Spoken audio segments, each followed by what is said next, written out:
Allah memakai perasaan. Diawali ku iman, asyhadu an la ilaha illallah wa asyhadu anna Muhammadan Rasulullah. Urang geus iman ka Allah, dalilna ente nu mantak iman ka Allah bahwa Allah pangeran. Allah teh pangeran, nu mantak Allah pangeran. Allah teh nu ngadamel. Aya nu didamel, dalilna setiap aya nu didamel aya nu ngadamelna. Teu kahartieun akal mun aya dadamelanana eueuh nu ngadamelna. Lumpatkeun terus saha nu ngadamelna pasti ka Allah. Urang nyaritakeun tentang sifat barengna Allah. Nyaritakeun tentang barengna Allah jeung urang eta adalah macem-macem. Barengna bil ilmi umumun. Barengna bil qurbi khususun. Qurbu bil ilmi umumun. Qurbu bizuhurit tajalli khususun.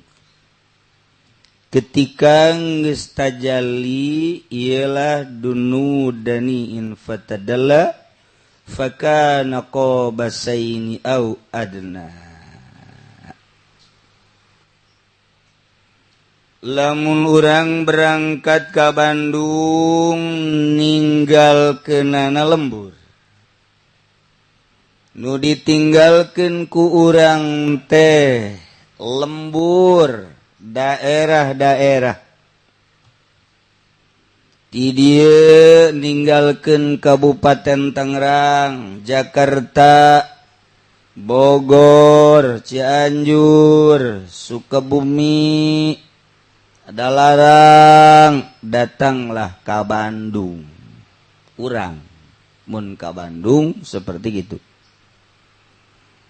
Urang deka Mekah ninggalkeun negara Indonesia, ninggalkeun Malaysia, Singapura, ninggalkeun Dubai, Abu Dhabi, Yordan, ninggalkeun berbagai negara. Terus asup ka Jeddah, ninggalkeun negara-negara. Ketika urang hayang wusul ilallah, ma'iyah ke jadi aya sifat bareng. Teu bisa dihayal tapi kudu aya nu ditinggalkeun. Nu ditinggalkeunana lain negara. Lain nu ditinggalkeun teh lembur ka Gusti Allah mah. Da Gusti Allah mah nu ngadamel langit bumi katut eusina. Di mana bae aya ngan teu bisa ngahiji Allah jeung urang. Teu bisa pisah Allah jeung urang. Ngahiji teu bisa, pisah teu bisa. Wacana teu kaharti, emang eueuh potongan kaharti sia mah. Eueuh potongan kaharti. Ke koba. Sebab Allah maha qadim, urang mah maha hadis. Allah mah nu ngadamel khaliq, urang mah nu didamel makhluk. Atuh geus teu bisa dihijikeun antara khaliq jeung makhluk. Oh, lain eta, horeng perasaan. Mantak urang kudu ngaji rasa. Coba icip-icip eta sayur, diicip-icip asin karasa. Coba icip-icip eta sayur asin, coba nu ieu amis. Coba buah ieu amis. Coba nu ieu hasem. Coba eta tanu ngadung kuluk. Naon eta? Coba. Barang diasaan hasem. Coba deuleu naon? Tai ucing. Karasa. Ngaranna ngaji rasa. Oh. Ka Allah memakai perasaan. diawali ku iman asyhadu an la ilaha illallah wa asyhadu anna muhammadan rasulullah. Urang geus iman ka Allah, dalilna ente nu mantak iman ka Allah bahwa Allah pangeran. Allah teh pangeran, nu mantak Allah pangeran. Allah teh nu ngadamel. Aya nu didamel, dalilna setiap aya nu didamel aya nu ngadamelna. Teu kahartieun akal mun aya dadamelanana eueuh nu ngadamelna. Lumpatkeun terus saha nu ngadamelna pasti ka Allah. Urang lamun nyaritakeun tentang Tritunggal Kristen, Tuhan Bapa, Tuhan Anak, Tuhan Tatangga. Wah, cak Kristus jadi lain kita yang ada gitu bae. Jadi arti. Aya kelahiran Yesus Kristus, memeh Yesus saha atuh pangeran teh. Ih, cenah manusia ngan Gusti Allah nyanding pangeran teh kadinya. Tadi teu puguh teu karuh pangeran make sundang sanding. Emang jurik newo-newo. Oh, kurang gitu-gitu. Teu kaharti urang mah sebab teu iman. Nya nama Tuhan tetilu, Tuhan Allah, Tuhan Anak, Tuhan Kudus, Yesus Kristus. Tilu jadi hiji. Sarua Buddha atau Hindu. Dewa Brahmana, Dewa Wisnu, Dewa Siwa. Eta irahayana dewa teh baheula nyana tapa. Sanggeus satapa saking istimewanya na tapa pangeran nyanding ka dewa. Deuh tadeui pangeran. Sundang sanding segala rupa. Nyandinglah ka dewa Brahmana, nyandinglah ka dewa Wisnu, nyandinglah ka dewa Siwa. Eta tilu dewa. Dewa Brahmana dewa pencipta. Dewa Wisnu dewa kitu anu ngaraksa menjaga pemelihara. Dewa Siwa dewa perusak. Jadi tilu dewa ngahiji mantap nyana ge sarua Tri Murti. Naon bedana jeung Kristen? Dewa-dewa keneh datang ka urang aya empu sindok. Itu bararugu. Etalah petapa-petapa saking istimewana. Ieu diorbitkeun lah ku masyarakat nu ngadewakeun jadi pangeran. Patekah arti pangeran jajadianan sakumaha? Tangkal buah daging. Buah daging jajadian. Seke ngaranna. Ieu teh dewa seke berarti kan. Urang mun kitu-kitunya marah sebab teh pangerannya na. Di dewa-dewa di pangeran-pangeran lain sok nu nyiptakeun saha kumaha mimitina. Mana geura kitabna nyeuleunnya anak kitab. Yeun nyana kitab Injil, jeunan nyana lain Injil nu asli. Taurat nyana lain Taurat nu asli. Kitab Weda jeunan nyana emang kitab Weda bah jeunan nyana bapedan menang nyana dan lain-lain sebagainya berbagai kitab jeunan nyana baca Al-Qur'an beres kabeh. Teu bararuguh. Nah, ndeka Allah kuari lantaran geus syahadat. Mulai atuh sok. Hayang wau jeung Gusti Allah. Allah nurunkeun jang paranti nu ngawauhkeun ka Gusti Allah. Dimimitian ku Kangjeng Nabi Adam, Nabi Idris, Nabi Nuh terus datang ka Kangjeng Nabi Musa, Nabi Isa, diakhiri ku Kangjeng Nabi Muhammad sallallahu alaihi wasallam. Kangjeng Nabi teh dek ngawauhkeun makhlukna ka Gusti Allah yu, urang ka Allah make syariat. Datang ke Allah. Aya deui hayang nu leuwih istimewa ieu urang ka Allah make thariqah datang ke Allah. Di akhirat cuman ke datang. Di dunia mah teu. Kitu bae sakitu. Aya nu hayang di dunia keneh geus datang ka Gusti Allah wusul ilallah hakikat. Kangjeng Nabi teh mawa syariat thariqah hakikat. Aya anu datang ka syariat doang kos urang kieu wudu bari culak cileuk, salat bari culak cileuk, keur salat aya nu liwat susuna gede dideuleukeun, keur salat aya suara musik ilu joget, keur salat aya nu marhaba kabawa ku nu marhaba, keur salat macam-macam keur salat teh. Keur salat teh macem-macem nu tadina eueuh araraya. Ya keur teu salat mah henteu. Ieu lah salat urang. Urang mana? Pokoknya urang bagus. Syariat ngaranna. Zahir doang rapi zahir mah wudu, salat, puasa, zakat, haji. Emang eta lah jang paranti ka Allah bisana sakitu. Geus saya datang ka paeh ge kos kitu bae. Salamet sebab ayat syahadah asyhadu an la ilaha illallah wa asyhadu anna muhammadan rasulullah. Asa kurang puas kos itu teh ibadah teh naik make thariqah. Geus ngaleuwihan suluk berarti ayeuna mah maka perjalanan khusus. Sok geura. Mulai loba larangan-larangan, teu meunang ngahiji jeung ahli riba, teu meunang ngahiji jeung ahli zalim. Adapun zahir mah pek bae ngan hate dika Allahkeun, dikasor dika akhiratkeun. Di dunia babarengan kadeleuna jeung masyarakat, di dunia bareng babarengan kadeleuna jeung pemerintah tapi hate akhirat. Oh, ai kos kitu mah babari atuh, urang asup ka Golkar. Zahirna doang cenah batinna mah ieu asal dibere ditarima, asal dibere ditarima, jajak habek. Kieu boloon teh mah kos itu.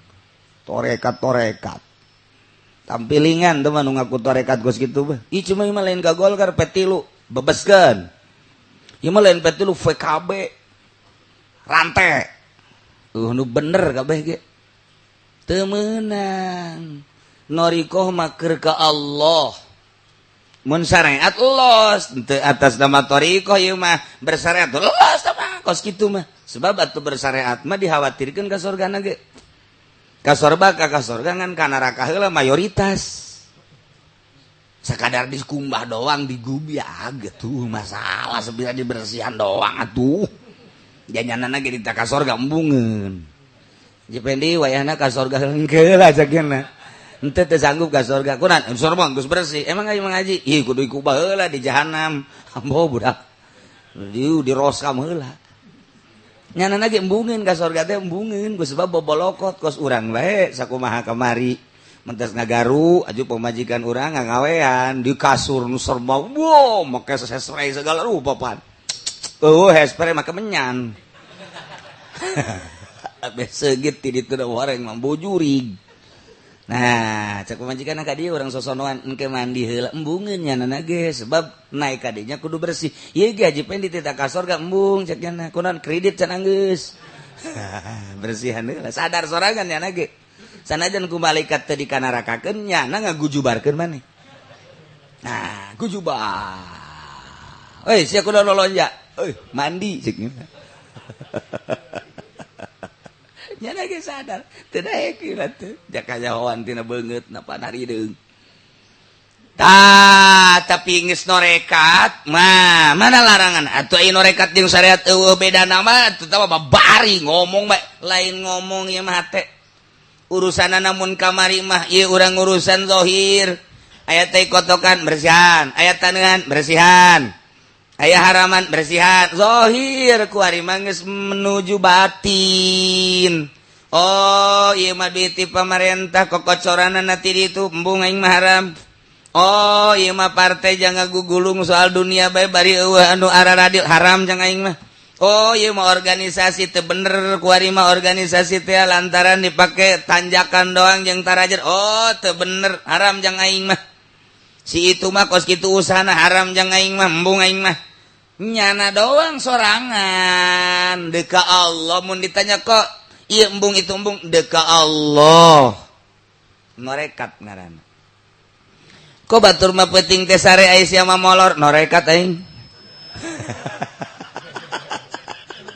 atuh babari norekat kos kitu mah horeng babari pan atuh sia mah batur mah itu daharna setik sia mah 2 piring aing keur norekat ulah loba omong sia oh kos kitu nya norekat atuh heueuh norekat naon ieu ulah loba omong pokona aing mah nyaho wusul be ka mana wusulna adi tuh ka mana jahanam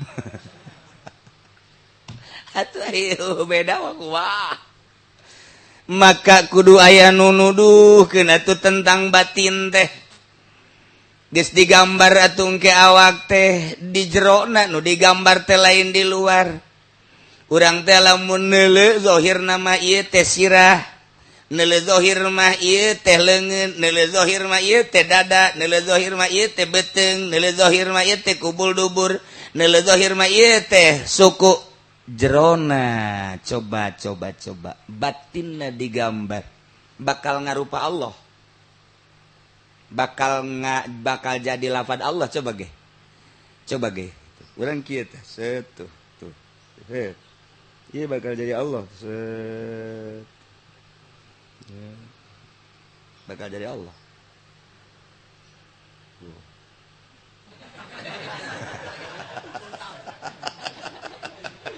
anu di luar wal bisa neule sanu nita ngaji di luar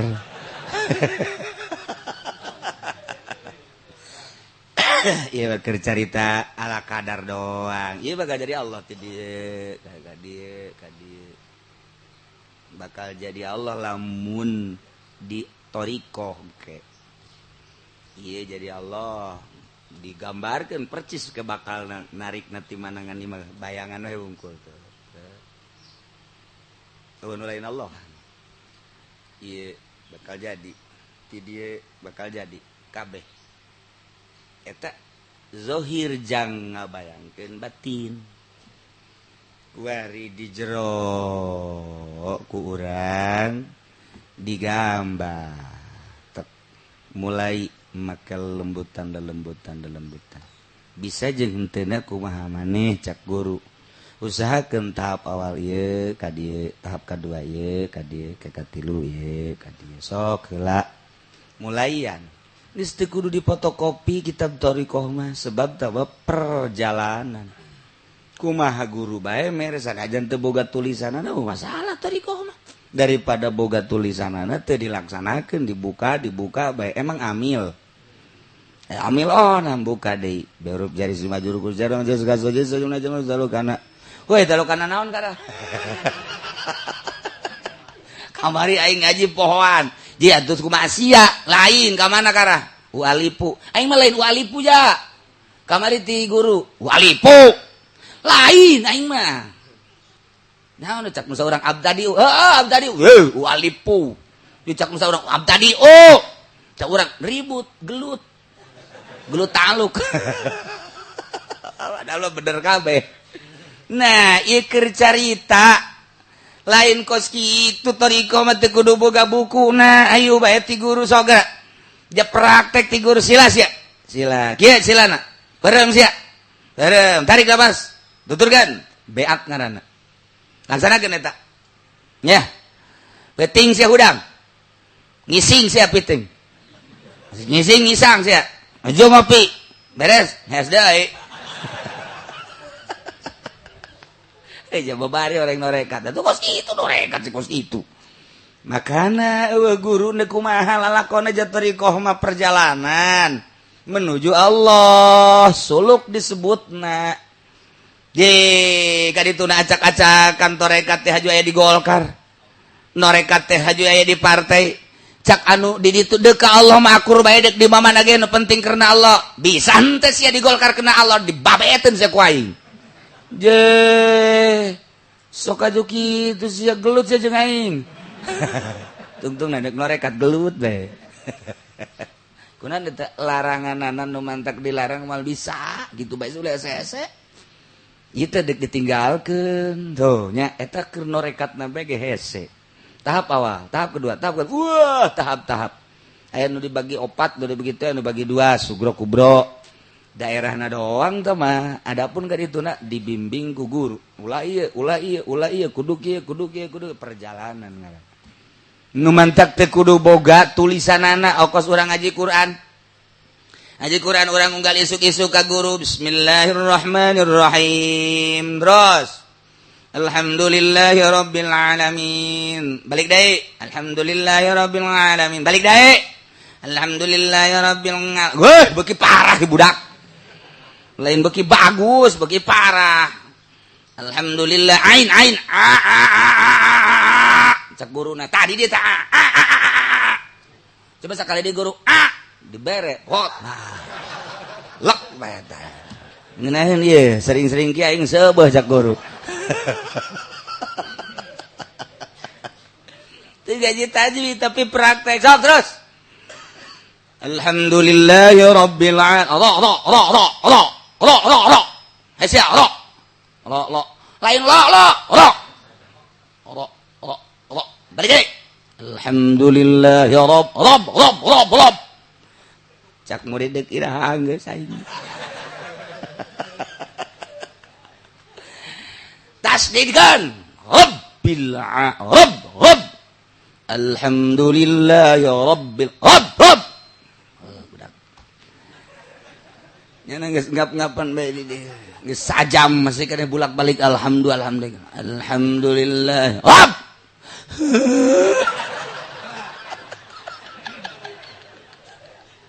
guru gini lu cai mataan gitu mah enggak trek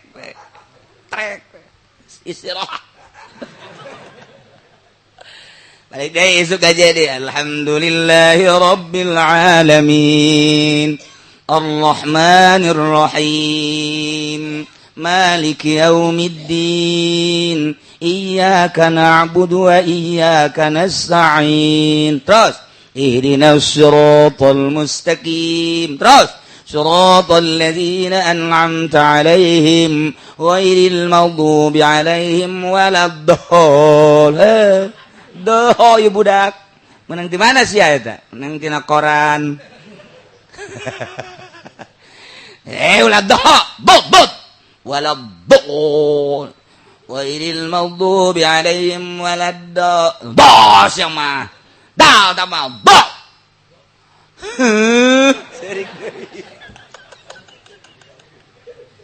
Aduh, budak dekat. Tilu batik, kan tilu.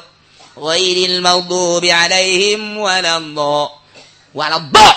Wow, kopiah nganceleng. Wah.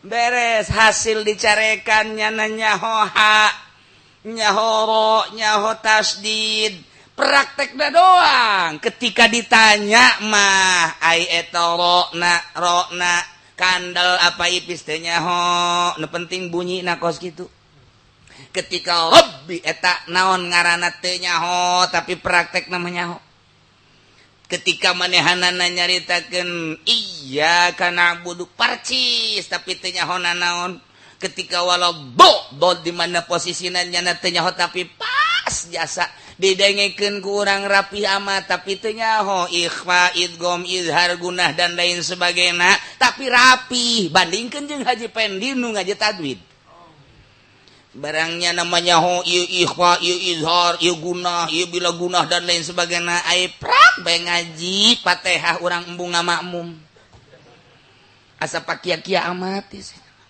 alhamdulillahirabbil alamin arrahmanirrahim wah ieu mah kudu kakedu ieu mah ieu teu bagus nya tajwid nama rapi tapi barang didengekeun teu bagus bisa tajwid lisan praktek teu bisa aya anu praktek bisa teu nyaho tajwid maning mana tuh kan janu penting nama ngaji tajwid ge jang bagus matak zaman baheula mah zaman baheula saquran diajikeun ka guru rapi luar biasa teu nyahoeun ikhfa teu nyahoeun gunah teu nyahoeun tajwid dan lain sebagainya teu nyahoeun qalqalah dan lain sebagainya tapi rapi macana baheula ge kitu ngaji thariqah teu nyahoeun ngaran-ngaran thariqah teh istilah-istilahna tapi nyarana percis noriqah kuariba lamun carita thariqah rapih jasa tapi proposal terus bae sumbangan ti pamarentah terus bae wayah kampanye Golkar nyana diharap hidup cak nu ditukan modar Aduh cenah kiai urang norekat pan kieu amat, ai zikir mah ambalayah loba jasa tapi kos kieu bohong. Nyaho lisan nyana, teu nyaho praktek buku larangan. Ye, cenah Gus Dur mah palrahanjeun ulah nyaritakeun Gus dibabet sia ku aing. Atuh beda lirikanana antara nu geus usul jeung nu lain. Gus Dur kerja di presiden emang keunikan. Di dia ke Jawa Timur berangkat, set datang ke Jepara. Cek Gus Dur teh, kita kesini dulu nih, kesini. Kemana? Sini Gus. Kesini nih, kesini. Kalau ka dieu beres itu terus. Iya presiden ka gang nu leutik. Terus ini kita acaranya di sana dulu di apa namanya di Jawa Timur lagi tunggu. Ngomong apa terus? Datang aya pasar letik mah dedinya aya tukang kado. Kita beli kado dulu. Presiden si Koski heran. Turunnya di mobil Mercy nomor 1. Anu itu pan teu meunang kita nungguan di itu di jalan utama. Nyana mah kadinya pan. Duren berapa ini? Ini duren 50.000. Ini kan Gus Dur ya. Udah jangan ngomong-ngomong Gus Dur. Berapa nih? 50.000. Beli 5. Itu ditawar deui. Jadi berarti 5 kali 5 seberapa aja Bendi? Tuh, biasa ngaco kos gitu kan namanya. biasa bayar. Ai dibayar 10 juta. Kenyataan ya, wah. Ngageter-geter panu narimana. Ngageter dibayar 10 juta. Ya, makasih ya. Cerik kan itu. Awewe. Anu dagangna awewe. Cerik jana. Yuk kita naik. Cak supir jeung ajudan beli duren 5-10 juta. Barang jadi presiden aja Gus kok jadi begini. Jangan banyak omong cak jana. Dilalaga di jero mobil. Dulu gak pernah begini kok jadi begini.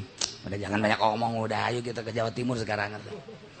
Terus di jero mobil teh ini durennya belah aja. Presiden ngadahar duren di jero mobil. Beli udah makan segini. Unik, itu udah unik. Kenyataan nih, lain lalagaan. Lain lalagaan cuma kenyataan. Datanglah ke jalan utama. Wow, pengawal. Terus diberangkat lagi. Cak pengawal habis dari mana emang dulu? Jangan banyak omong gitu nah. Sekarang ke Jawa Timur aja. Nu heran ajudan jeung supir. Nyana di Jawa Timur ngomong bahasa kumaha si cuplis jeung si unyil. Seknya itu tadi kita beli duren 10 juta. 5-10 juta. Nah, sekarang gini. Kita sampai ke Jakarta, nanti kita ke sana.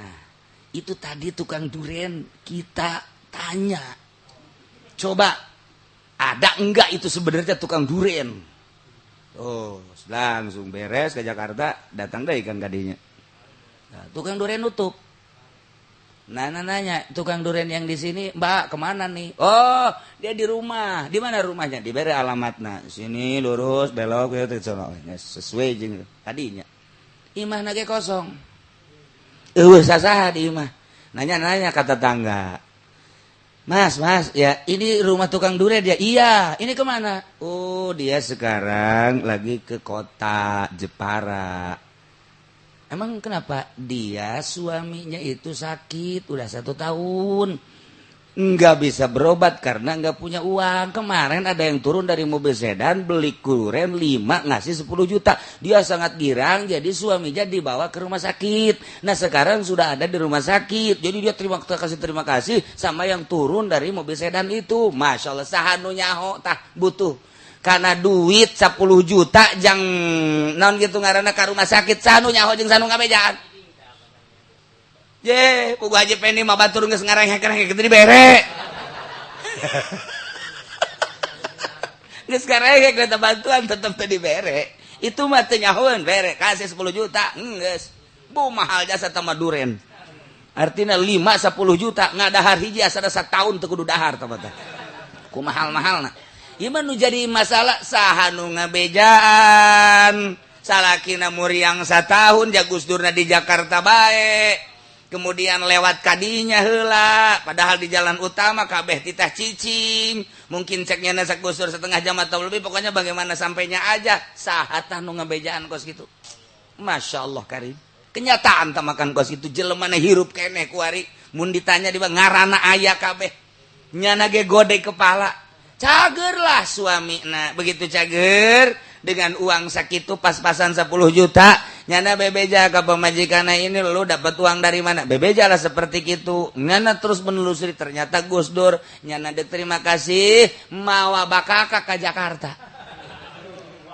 atau mawa bakakak kerja dek terima kasih mangkaning make orang lembur maka senda jepit sebelah lain datanglah ke istana Lego pegawai istana tidak boleh tamu yang begini masuk istana nggak boleh Gus Dur masuk ya Gus Dur masuk siapa bilang nggak boleh orang bawa bakakak pancal anu nggak bejan bawa bakakak eta Masya Allah bener dia tuh Gus terima kasih ini suami saya sekarang alhamdulillah udah sehat saking terima kasihnya nih saya bawa bakakak ke sini Gus buat Agus ya udah saya mau terima kasih udah saya sekarang mau pulang lagi nggak punya ongkos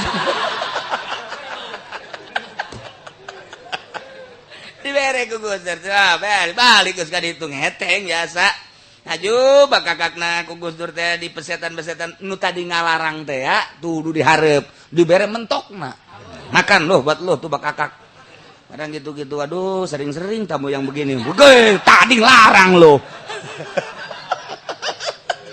Gus Dur banyak unik baik tuh pernah anu nyaritakeun kejadian seperti gitu nu jadi masalah saha nu ngabejaan muriang satahun teu boga biaya hese Gus Dur nyahoin nah ieu mah keur carita urusanna urusan syariat urusan thariqah urusan hakikat ieu keur carita lah Gus Dur ge ja norekat di partai tuturkeun Gus ya kos kituna hayu ulah jedekeun ka Gus Dur sia bae heulana sia mah pugu kadal ge di emam kadal di emam kadal komo rek oros mah tuh ieu norekat kos kiamat nah ya jadi urang ulah sambarangan torekat aya nu ngabimbing horenganan nu mantak Gus Dur waktu make ieu kukula ditanyakeun make gelang nang teh saha eta teh lain sabarang loba anu guru-guru na mere kanyana padahal nyana makan teresepeun cincin diresepnya nama lantaran hiji bae Allah tapi satu ketika dibere ku guruna pake Gus waktu manehanna nandek naik jadi presiden nyana make cincin ieu cincin mah dibikeun Kanjeng Pendi hook ieu mah cincin pan cenah cenah norekat hook ulah loba omong besi mentanya nak kaburu dipiheulaan bae nah geus ulah nyedek-nyedekeun kana geus usul hese nyarita kedananya nama nah kuari mah bersyariat urang endek ka Bandung aya anu lempang suku sebab bisana lempang aya nu naik sapeda sebab bogana sapeda aya nu naik motor sebab bogana motor aya nu naik mobil sebab bogana ge mobil syariat geuning mulai kuari urang ayeuna mah neuk rada istimewa sebab ari make perjalanan di sisi mah lempang sapeda motor mobil eta mah masih keneh loba luka-liku di sisi loba warung-warung remang-remang loba rest area kitu keneh gitu loba anu laliwat nu pingpingna nyingkap anu susuna nyingkap geus puguh dadana aduh luar biasa mantap Kanjeng Pendi maka Bandung teh asana sakedeung sebab neuleuh anu kitu bae cakna teu karasanya ya perjalanan moal karasa tuh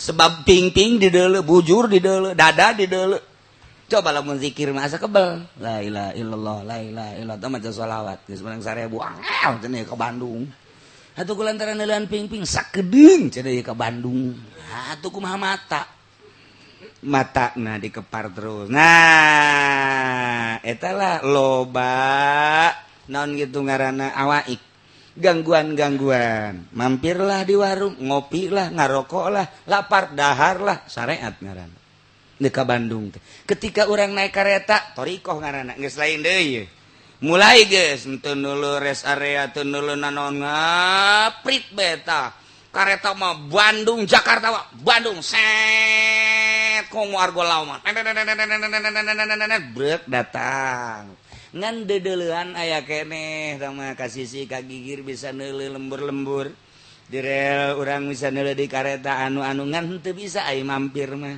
ngan neuleuh neuk mampir ge teu bisa yang dibalangkeun masinis sia mampir teu bisa kareta torekat ngaranna ieu mah deuk make hakikat lah geus usulillah naik pesawat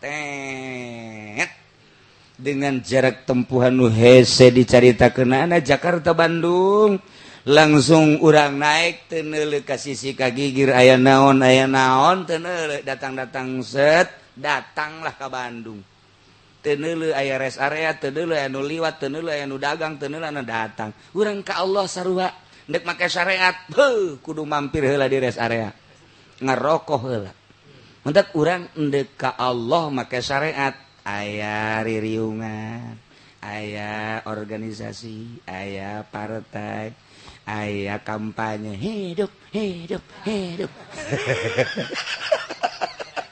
eta karena bersyariat takos kitu tah tinggal laju jeung henteuna syariat teh aya anu kelas bawah berarti motor nyana sepeda aya anu kelas mobil berarti eta mah berarti nu nyekelna jeung anu bawahanna tinggal kitu doang pada syariat kitu bae syariat aya teu datang ka Bandungna lantaran kempes teh lah kurang bensin lah lesu lah datanglah ka Bogor balik deui lah kunaon lah cara rape aya nu kitu ih syariat mah kos kitu bae ketika toriko mungprung loba mah loba ngan geus teu melu tapi dedeuleuan aya keneh suluk garana tapi ketika geus hakikat teu neuleuh kaler kidu nah ieu nu deuk dimaksud teh wa izar tafa'al aina baina makan jihad teu aya nyaritakeun di mana Allah aya kumaha Allah antara urang jeung Allah antara di mana Allah jihad teh teu aya watasolal anwar cahaya itisol ka urang tina perasaan urang deukeut ka Gusti Allah dunia makhluk dunia jeung makhluk teh urang dek ka Bandung nu ditinggalkeun teh nagara kampung urang dek ka Allah di jero hate ulah aya duniaan ulah aya makhlukan hiji be Allah dengan cara suluk tadi menang pituah ti guru dibimbinglah ku guru aya nu eko-neko set urangna cerdas bisalah ka ditu ku sifat zat bisifat wa bil ma'arif fadzalika haqiqatul ma'iyah etalah hakikat ma'iyah perasaan asa jeung Allah aduh geus eueuh nu dideuleuh kabeh ge eueuh nu kadenge iwal ti Allah rasa tah makos kitu teh mafi bijubati ilallah eueuh naon di jero jubah kula kecuali Allah unsi jeung Allah nya nama menghindar ti makhluk menghindar ti dunia jeung Allah eueuh nanaonan mun dibongkar dadana hatena eueuh nanaonan hiji be Allah datanglah nyana kahana hakikat ma'iyah asa bareng jeung Gusti Allah nah idhuwa subhanahu munazzahun anil infisal wa ittisal bil hadis maha suci Allah karena Allah mah dibersihkeun tina infisal jeung ittisal bil hadis neueuh carita di mana kumaha keur kumaha jihad mana teu aya eueuh antara jeung Allah urang mah kan aya antara lantaran urang mah antara urang jeung Allah mah eueuh antara aing teu pernah teu neuleukeun ka sia sugan sadetik aing teu neuleukeun teu pernah aing teu pernah teu nyaho ka sia sugan sadetik aing teu nyaho ka sia aing teu pernah teu ngadengekeun ka sia sugan sadetik aing teu ngadengekeun ka sia eueuh antara Allah jeung urangna mah ngan urangna ka Allahna naon tah nu urang ketika Allah neuleukeun ka urang teh Allah mah terus bae teu pernah teu neuleukeun urang di gunung Allah neuleukeun urang di leuweung Allah neuleukeun urang di laut Allah neuleukeun urang di kota Allah neuleukeun urang di lembur Allah neuleukeun nangtung diuk Allah neuleukeun kok urangna jarak antara urang jeung Allah antara urang jeung Allah ketika urang titah boga rasa dideuleukeun ku Allah kahalanganlah ku mio kahalanganlah ku si sarwiti kahalanganlah ku mobil kahalangan ku perusahaan antara urang jeung Allah urang kahalangan ku dunia jeung ku makhluk etalah nu kudu dipiceunan supaya Allah neuleukeun ka urang ge asa neuleuh ka Allah hayang boga rasa kitu teh perjuanganana melalui suluk piceunan eta kudu ditinggalkeun lain lalagaan paninggalkeun kos kitu teh kudu boga gunung, kudu boga guha, kudu boga jang nyepen, ninggalkeun zohirna. sebab batin teh dek ninggalkeunana hese aya zahir dedeuleuhan jeung dadengian kudu ngasingkeun diri uzlah ngaranna kos gitulah terus bae urang ngaropea batin urang teh pemikiran sehari-hari ieu teh bareng jeung di pikiran ku urang teh babarenganna jeung saha sakumaha nu di pikiran ku urang kuari barengna jeung nu di pikiran ku urang di pikiran ku urang usaha urang bareng jeung usaha urang nu di pikiran ku urang teh tani urang bareng jeung tani urang nu di pikiran ku urang teh meuli mobil bareng jeung mobil urang nu di pikiran ku urang awewe urang keur bareng jeung awewe wali mah eueuh nu kitu hiji bae bareng jeung Allah